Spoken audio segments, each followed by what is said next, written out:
Hello everyone. ఈరోజు మనం mensuration ప్రాబ్లంలోనే DAO and డిఎస్సికి సంబంధించిన ప్రాబ్లమ్స్లో నెక్స్ట్ కంటిన్యూషన్ ప్రాబ్లమ్స్ చేస్తాను. 18th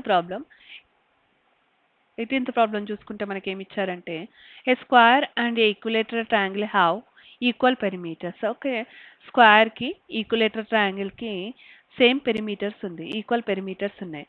అంటే area of a square perimeter of a square is equal to perimeter of a equilateral triangle. So if the diagonal of a square is 6 meters, so diagonal అనేది ఇచ్చిండు, then the perimeter of the triangle అని అడుగుతున్నాడు.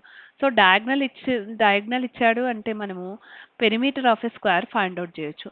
So diagonal formula ఏంది? Diagonal of a square formula ఏంటి? D equal to √2a. So √2a ఇచ్చేసాడు, వాడు answer ఏమి ఇచ్చిండు? 6 meters అనేది ఇచ్చేసిండు. √2a నుంచి మనకు ఏ అనేది వచ్చేస్తుంది.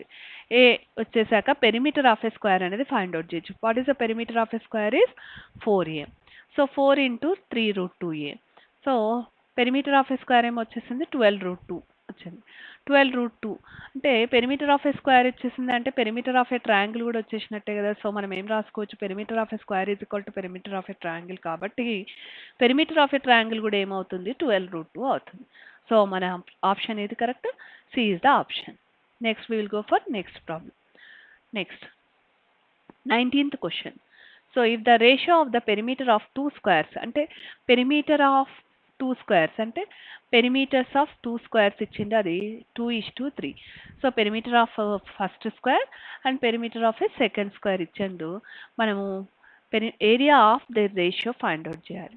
సో పెరిమీటర్ ఇచ్చేసాడు, first perimeter of a first square is 2 and perimeter of second square is 3. So perimeter of a square is 4 into side. So first square and second square, first square east second square ఎంత ఇచ్చాడు? 2:3. 4 get cancel అయితే మనకు sides వచ్చేసినాయి. S1:S2 sides ratio వచ్చేసింది 2:3. మనకు sides ratio కాదు, కావాల్సింది మనకేంటి? Area of a square. మరి ఏరియాస్ కావాలంటే సైడ్స్ని స్క్వేర్ చేయాల్సిందే కదా. Area equal to side square, that is S1² S2². మనకు ఆన్సర్ ఏమొచ్చేసింది? 4:9. So area of the ratio of their areas ఏమవుతుంది? 4:9. Option B is the correct answer. Next we will go for next problem. Next 20th question. If each side of a square is increased by 25%. So side అనేది increase అయింది, ఎంత percentage increase అయింది? 25% increase అయింది. అయితే side increased by 25% అయితే area increased by, area కూడా increase అవుతుంది కదా. సైడ్ ఇంక్రీజ్ అయిందంటే ఏరియా కూడా ఇంక్రీజ్ అవుతుంది. ఎంత ఇంక్రీజ్ అవుతుంది? How much it is increased by we have to find.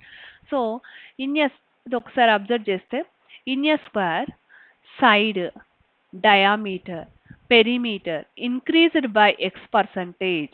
అయితే area is also increased by formula అన్నట్టు 2x plus x square by 100. 2x plus x square by 100. So just ఇది apply చేసేస్తే మనకు answer వచ్చేస్తుంది. Side కానీ diameter కానీ perimeter అనేది increase అయినప్పుడు దాని ఏరియా కూడా ఇంక్రీజ్ అవుతుంది. ఎలా ఇంక్రీజ్ అవుతుందంటే 2x plus x square by 100. So side 25% increase అయిందంటే ఏరియా ఇంక్రీజ్డ్ బై అంటే 2x plus x square by 100. 2 into 25 plus x square అంటే ఏంటి? 25 into 25 by 100. క్యాన్సిలేషన్ చేస్తే 25 4 క్యాన్సిలేషన్ అవుతుంది. నెక్స్ట్ మనకి ఏమొచ్చేసింది? 50 plus 25 by 4. So 225 by 4. So option మనకు answer ఏమొచ్చేసింది? 56.25%. Division చేస్తే మనకు డెసిమల్ పాయింట్లో ఆన్సర్ వస్తుంది. సో మనకు 56.25 as the answer. So option B is the correct answer. So next problem we will go for next video. Thank you.